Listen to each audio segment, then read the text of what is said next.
Ανατροπή οδοντιατρικών μύθων μέρος 14.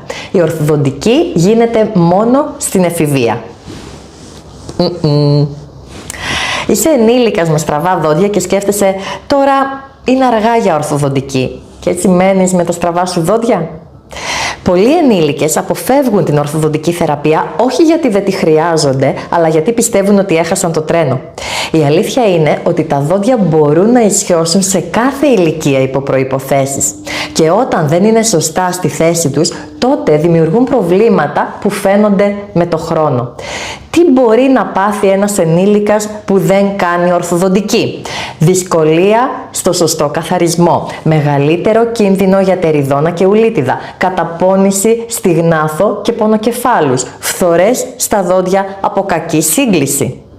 Η ορθοδοντική δεν είναι θέμα ηλικίας ή αισθητικής μόνο, είναι και θέμα λειτουργίας, υγείας και πρόληψης.